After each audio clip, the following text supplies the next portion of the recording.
Hello guys, andito ako ngayon sa bundok. Kabituhan ang tawag nito, pero natatanaw ito sa city ng Masbate, yung bundok dito na mataas talaga. Makikita ito dito, tatanaw.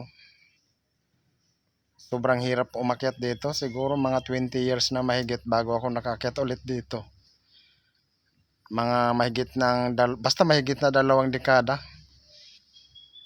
Ngayon ko dati yung mga nyug dito hindi pa gaano kataas, ngayon sobrang nang tataas. Kaso hindi masyado maraming, kunti lang ang bunga.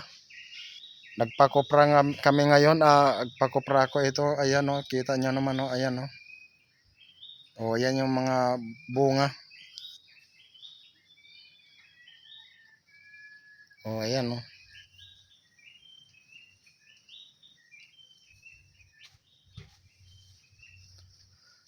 Dalawa yung kasama ko, ang titibay ng mga kasama ko. Kasi kanina halos sumurinder na ako, halos bumalik na ba. Sobra talagang pagod kasi pag umakyat ka, yung feeling na pag umakyat ka, yung tuhod mo halos tatama na sa sulang mo, sa sulang, ano bang tawag dito, sa baba. Hanggang sa sobrang akyatin talaga, so bundok talaga na akyat talaga na tudo-tudo ang pag-akyat. Halos sobrang pagod talaga kanina, parang gusto ko nang bumalik.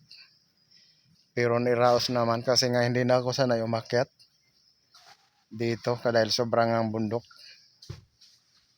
Kaso yung kasama ko matitibay, kita nyo naman.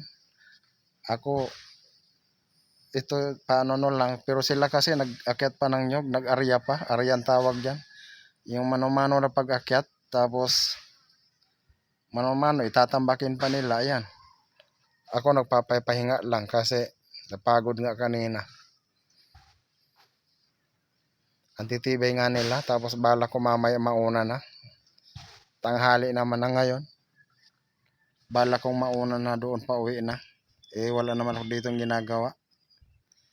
Kaya sa maya, ito ang payo ko to sa mga nag-aaral ngayon, sa mga bata ngayon na nag-aaral.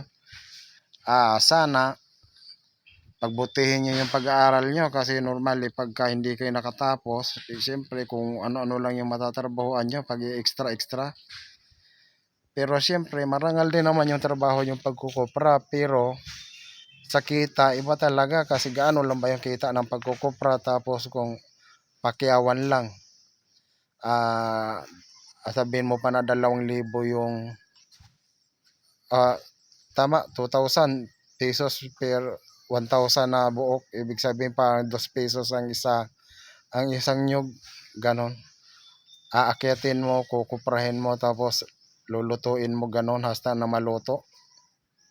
Iba pa rin, tapos ganito akyatin pa. Iba pa rin pag naka-aral, pero sa totoo lang hindi naman lahat siyempre makakapag-aral. Siyempre mayroon pa rin talaga magtatrabaho sa mga ganito, magkukupra, magmamais kunyari, magtatanim ng mga palay, mais, yung mga ganyan.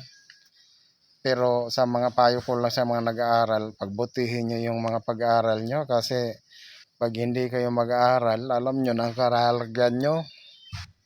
Kundi construction, ganito, magtanim, mag-arya, magkupra. Buti kung may kuprahin, paano kung wala?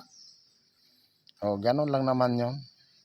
Pero siyempre, marangal din naman, kaya lang, iba nga yung kita. Mas maganda yung kita, mas may pinag-aralan, mas malaki ang kita. Kumpara sa mga ganito, ay yan naman ay payo lang naman sa inyo. Ganyan.